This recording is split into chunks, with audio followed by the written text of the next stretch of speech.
Of you ఇప్పుడు రీసెంట్గా second year సంబంధించి physics practical examination point of వ్యూలో మనం కొన్ని విషయాలు తెలుసుకోవాల్సి ఉంది. ఎందుకంటే మనకు ఫిజిక్స్ ప్రాక్టికల్ షెడ్యూల్ కూడా వచ్చింది. అదే సెకండ్ ఇయర్ సంబంధించి ప్రాక్టికల్ షెడ్యూల్ వచ్చింది. అదే ఫిజిక్స్ కెమిస్ట్రీ కూడా ఉంది. మనకి ఏ సబ్జెక్ట్ మనం చూస్తామంటే ఫిజిక్స్ సంబంధించి చూస్తే కనుక మనకి ఎన్ని మార్క్స్ ఉంటాయమ్మా? ఓవరాల్గా 30 మార్క్స్ ఉంటాయి. అయితే ఫస్ట్ ఇయర్ ముందు సిలబస్ చూద్దాం, ఎన్ని ఎక్స్పెరిమెంట్స్ ఎన్ని ఉంటాయి ఒకసారి చూద్దాం. ఫస్ట్ ఇయర్ సంబంధించి 10 ఉంటాయి, సెకండ్ ఇయర్ సంబంధించి 10 యూనిట్స్ ఉంటాయి, మొత్తం ఎక్స్పెరిమెంట్స్ ఉంటాయి. ఓవరాల్గా 20 ఎక్స్పెరిమెంట్స్ ఉంటాయి. ప్రతి ఒక్కరు కూడా ఈ ఎక్స్పెరిమెంట్ ఏ ఇయర్ నుంచి ఏం వస్తుంది అనేది వైవా వాయిస్ మీకు ఉంటుంది. ఆ వైవా వాయిస్ మార్క్స్ ఏంటంటే 5 మార్క్స్ ఉంటాయి. సో వచ్చే ఎక్స్టర్నల్ వచ్చేసరికి మీకు వైవా వాయిస్ అడగాలి అంటే ఫస్ట్ ఇయర్ సంబంధించి ఎక్స్పెరిమెంట్లు చెప్పండి, సెకండ్ ఇయర్ సంబంధించి ఎక్స్పెరిమెంట్లు చెప్పండి అని అడగడం స్టార్ట్ చేస్తారు. లేదంటే పర్టికులర్గా ఒక ఎక్స్పెరిమెంట్ అడిగి ఇది ఫస్ట్ ఇయర్దా సెకండ్ ఇయర్దా అని అడుగుతారు. సో ఇలాంటి బేసిక్ థింగ్సే మీకు అడుగుతారు. కాబట్టి ఏ ఇయర్ నుంచి ఎన్ని ఎక్స్పెరిమెంట్స్ ఉన్నాయో మీరు తెలుసుకోవాలి. ఫస్ట్ ఇయర్ సంబంధించి 10 అన్నాం, సెకండ్ ఇయర్ సంబంధించి 10 అన్నాం. కాబట్టి ఫస్ట్ ఇయర్ ఒకసారి చూద్దాం. ఒకటి వెర్నియర్ కాలిపర్స్, మీరు ఏమైనా చూస్తూ ఉన్నప్పుడు రాసుకుంటే రాసుకోవచ్చు. వెర్నియర్ కాలిపర్స్, అలాగే second one screw gauge, third one వచ్చేసరికి ఫిజికల్ బ్యాలెన్స్, ఫోర్త్ వన్ వచ్చేసరికి సింపుల్ పెండులం, అలాగే fifth one parallelogram law of forces, దీన్ని కాంకరెంట్ ఫోర్సెస్ అని కూడా ఉంటాం. సిక్స్త్ వన్ వచ్చేసరికి ఫోర్స్ కాన్స్టెంట్ ఆఫ్ స్ప్రింగ్, దీన్ని స్ప్రింగ్ కాన్స్టెంట్గా చెప్తాం. అలానే సెవెంత్ వన్ వచ్చేసరికి determination of surface tension of liquid, ఇది కూడా ఎక్స్పెరిమెంట్ అన్న.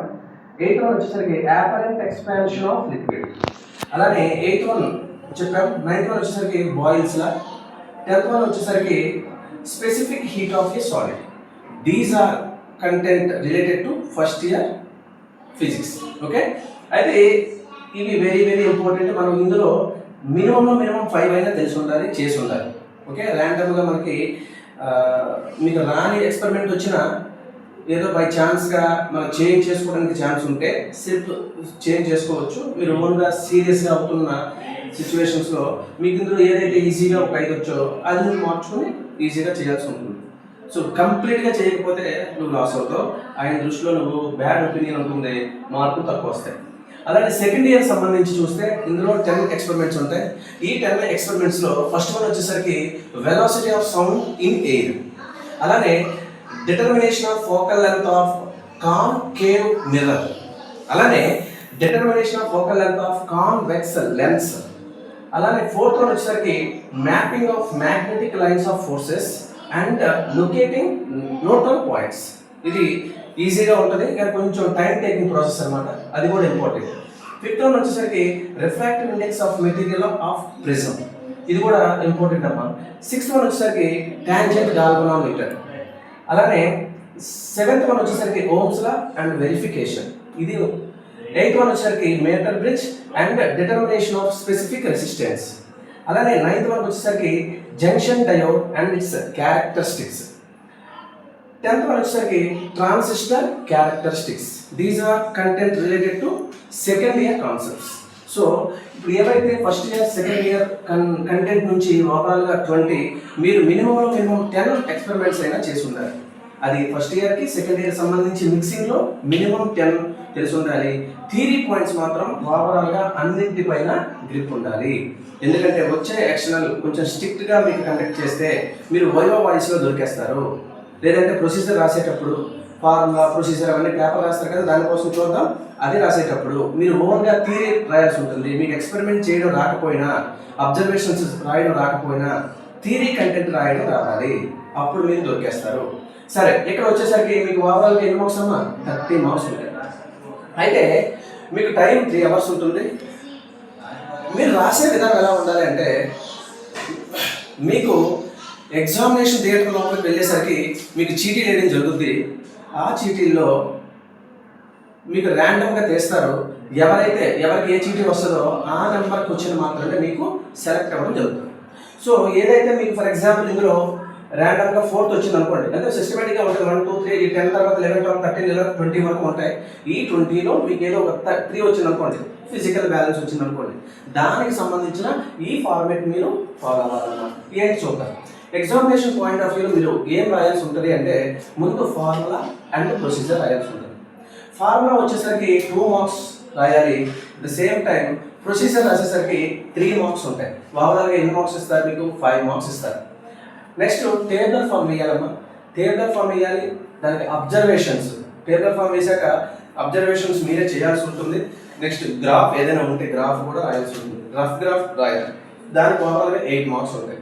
దానికి టేబుల్ ఫామ్ 2 మార్క్స్ ఉంటాయి, అబ్జర్వేషన్ 4 మార్క్స్ ఉంటాయి, గ్రాఫ్కి రఫ్ గ్రాఫ్ వేస్తే కనుక 2 మార్క్స్ ఉంటాయి, ఓవరాల్గా 8 marks. Okay, so third one వచ్చేసరికి క్యాలిక్యులేషన్స్. అబ్జర్వేషన్ అంటే క్యాలిక్యులేషన్స్ మీరే చేయాల్సి ఉంటుంది. అది ముందు రాసేటప్పుడు అవసరం లేదు, కానీ థియరీ రాసే క్యాలిక్యులేషన్స్ ఒక పార్ట్ గ్యాప్ ఉంచుతారనమాట. Next result unit. సో క్యాలిక్యులేషన్స్కి 4 మార్క్స్, రిజల్ట్కి 1 మార్క్, యూనిట్కి 1 మార్క్, ఓవరాల్గా 6 మార్క్స్ ఉంటుంది. అలానే ఇదేంటంటే ప్రికాషన్స్, జాగ్రత్తలు. ఏదైనా ఎక్స్పెరిమెంట్ చేసేటప్పుడు ప్రతిదానికి కొన్ని కామన్గా జాగ్రత్తలు ఉంటాయి, ఆ జాగ్రత్తలు రాయాల్సి ఉంటుంది, దానికి 2 మార్క్స్ ఉంటాయి. తర్వాత లాస్ట్లో వైవా వాయిస్ ఉంటుంది. నువ్వు ఎలా చేసావు, ఏం కనుక్కున్నావు, ఎందుకు అలాగే తీసుకున్నావు అని వై వాట్ అని క్వశ్చన్స్ వేస్తారు, అదే వైవా వాయిస్, దానికి 5 మార్క్స్ ఉంటాయి. నెక్స్ట్ ఓవరాల్గా నువ్వు రికార్డు సబ్మిట్ చేయాల్సి ఉంటుంది. రికార్డు నువ్వు రాస్తేనే లోపలికి ఎలా చేస్తారు, అది కంపల్సరీ. 4 మార్క్స్ పోతే పోనీ, రికార్డు నాకు లేకపోయినా పర్వాలేదు అనుకోవడానికి లేదు. ఇది కంపల్సరీగా ప్రతి ఒక్కరు క్యారీ చేయాల్సిందే. సో దానికి 4 మార్క్స్ కేటాయిస్తారు. నువ్వు తేకపోతే అలౌ చేయరు, 4 మార్క్స్ తీసేస్తారు. అట్ ద సేమ్ టైం నీకు రిమైనింగ్ చేయడానికి అలౌ చేయరు. సో రికార్డు కంపల్సరీగా కొనుక్కోవాలి, రాయాలి, నీ ఓన్ రైటింగ్తో నువ్వు రాయాలి. దానికి 4 మార్క్స్. ఓవరాల్ ఎన్ని మార్క్స్ అమ్మా? 30 మార్క్స్. సరే, ఇవన్నీ నువ్వు ఎక్స్పెరిమెంట్స్ నువ్వు అవకాశం ఉన్నంత వరకు మినిమం 20లో 10 చేస్తావు. చేశాక మినిమం 10 క్వశ్చన్స్, ఏదైతే 5 ఎక్స్పెరిమెంట్స్ ఏదైతే నేర్చావో మీరు ఓన్గా ప్రతి ఎక్స్పెరిమెంట్ ఏం నేర్చాలి సార్ అంటే, ఏం నేర్చాలి? ప్రతి ఎక్స్పెరిమెంట్ ఫార్ములా నేర్చాలి. నువ్వు ప్రాక్టికల్ చేసినా చేయకపోయినా ఏం నేర్చాలి? ఫార్ములా గుర్తుపెట్టుకోవాలి. ప్రొసీజర్, ప్రతి దాంట్లో ప్రొసీజర్ ఉంటుంది, ఆ ప్రొసీజర్ నువ్వు బై హార్ట్ చేయాలి. నువ్వు ఎక్స్పెరిమెంట్ చేస్తే నీకు ఈజీగా ఉంటుంది. ఎక్స్పెరిమెంట్ నేను చేయలేదు సార్, నేను అటెండ్ అవ్వలేదు సార్ అంటే నువ్వు కంఠస్థ పెట్టాలి. ఈ 20 ఎక్స్పెరిమెంట్స్ నీకు ఏది వస్తుందో తెలియదు, దానికి సంబంధించిన ఫార్ములాస్ నీ బ్రెయిన్లో ఉండాలి, ప్రొసీజర్ నీ బ్రెయిన్లో ఉండాలి, అప్పుడు నీ 5 మార్క్స్ వస్తాయి. ఇవి రాసిన తర్వాత టేబులర్ ఫామ్. ముందు వెళ్ళాక ఏం చేస్తారు, కాలంతో ప్రతిదానికి ఒక టేబుల్ ఉంటుంది, ఒకటి ఉంటుంది, కొన్నిసార్లు ఎక్స్పెరిమెంట్కి 2 ఉంటాయి. ఎన్ని టేబుల్స్ ఉంటే టేబుల్ ఫామ్ వేసేసి కాలమ్స్ డ్రా చేసి గ్యాప్ ఉంచేయాలి, దానికి 2 మార్క్స్. అబ్జర్వేషన్స్ నువ్వు రాసేటప్పుడు ప్రైమరీగా ఏమీ చేయవసరం లేదు, దానికి గ్యాప్ ఇస్తావు. రఫ్ గ్రాఫ్ ఉంటే రఫ్ గ్రాఫ్కి వేస్తావు. ఈ అబ్జర్వేషన్స్ ఇప్పుడు చేయవు కదా, నీకు ఎక్స్పెరిమెంట్ చేయడానికి ఎప్పుడైతే అలౌ చేస్తాడో అప్పుడు ఈ 4 మార్క్స్ యాడ్ అవుతాయి అన్నమాట, నువ్వు ప్రాపర్గా చేస్తే. అలానే క్యాలిక్యులేషన్స్ ఎప్పుడైతే రీడింగ్స్ నోట్ చేస్తావో క్యాలిక్యులేషన్ చేయాల్సి ఉంటుంది, దానికి 4 మార్క్స్ ఉంటాయి. లాస్ట్ రిజల్ట్ ఏదైతే ఉంటుందో రిజల్ట్ రాస్తావు, దానికి 1 మార్కు. యూనిట్ ఏమైనా ఉంటే యూనిట్ రాస్తావు, ఒకవేళ మర్చిపోతే దానికి 1 మార్క్ కట్ అయిపోతుంది. సో ప్రికాషన్స్ రాస్తావు. సో ఎప్పుడైతే నువ్వు ల్యాబ్లో వెళ్ళి నీకు ఏదైనా ఎక్స్పెరిమెంట్ సెలెక్ట్ అయిందో దానికి నువ్వు నీకు పర్టికులర్గా ఏదైనా ఒక ఎక్స్పెరిమెంట్ వచ్చేటప్పుడు నువ్వు రాయాల్సినవి ఏంటంటే formula, procedure, tabular form, gap ఉంచేసే రఫ్ గ్రాఫ్, అలానే ఇంకొంచెం గ్యాప్ ఉంచి ప్రికాషన్స్. ఇవి కామన్గా రాయాల్సింది అన్నమాట. నువ్వు అవి ఎప్పుడైతే సార్ చూపిస్తావో ఆ ఎక్స్టర్నల్ నువ్వు ప్రాక్టికల్ చేయడానికి వెళ్ళాలి. ప్రాక్టికల్ చేయడానికి వెళ్ళిన తర్వాత ఎప్పుడైతే టేబులర్ ఫామ్లో డేటా రాయాలి, నువ్వు ఏదైతే క్యాలిక్యులేషన్ చేసావో డేటా రాయాలి. తర్వాత నువ్వు ఏ అబ్జర్వ్ చేసావో ఫార్ములాలో సబ్స్టిట్యూట్ చేసి అబ్జర్వేషన్స్, అంటే అబ్జర్వేషన్స్ ఈ టేబులర్ ఫామ్లోనే ఏ అబ్జర్వ్ చేసో అబ్జర్వేషన్స్ రాయాలమ్మా. రాసిన తర్వాత క్యాలిక్యులేషన్ చేయాలి. క్యాలిక్యులేషన్ చేసిన తర్వాత లాస్ట్ ఫార్ములా సబ్స్టిట్యూషన్స్ అన్ని చేసిన తర్వాత లాస్ట్లో నీకు ఏమొస్తుంది, రిజల్ట్ వస్తుంది, తర్వాత యూనిట్స్ వస్తాయి. లాస్ట్లో ఇవన్నీ మీకు సంబంధం లేదు, ఈ ఫార్మెట్లో నువ్వు రాయాల్సి ఉంటుంది. ఇది ప్రతి ఒక్కరికి చాలా చాలా ఇంపార్టెంట్. నువ్వు థియరీ ఎంత ఇంపార్టెంటో ప్రాక్టికల్ ఎగ్జామినేషన్స్ కూడా నువ్వు ఎలర్ట్గా ఉండి డిసిప్లిన్గా ఉండి డిసిప్లిన్ మేనర్ నువ్వు ఉంటే కనుక నీకు ఈజీగా 30 మార్క్స్ వస్తాయి. కాబట్టి నువ్వు చాలా జాగ్రత్తగా హ్యాండిల్ చేయాలి. అట్ ద సేమ్ టైం ఇప్పుడు రికార్డు మీరు ఇస్తున్నారు, రికార్డులో రాసే విధానం చూస్తే కనుక మనం రికార్డు చూస్తే వన్ సైడ్ రూల్ ఉంటుంది, ఇంకో సైడ్ ఏంటంటే ప్యూర్గా వైట్ ఉంటుంది.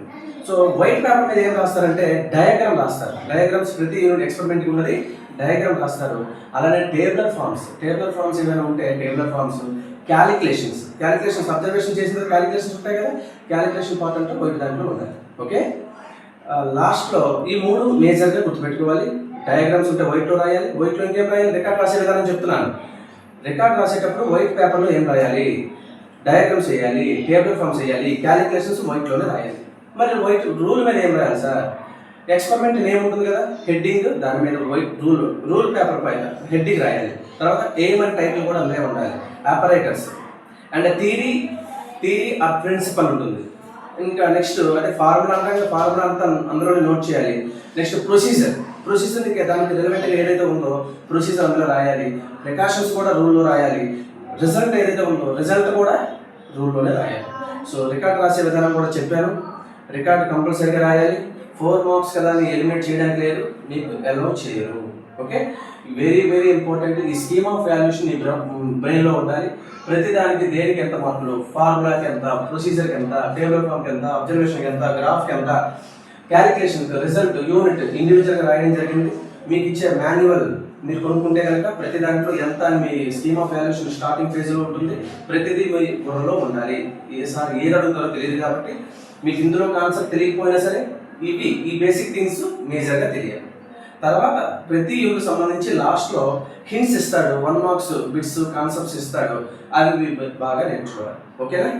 ముందు అందరూ కూడా రికార్డ్ తీసుకోండి. రికార్డ్ తీసుకొని వైట్ రూల్ మీద ఏమి రాయాలో చెప్పాను కదా, అందరూ జాగ్రత్తగా రాయండి. బాగా ప్రాక్టికల్స్ బాగా చేయండి. All the best.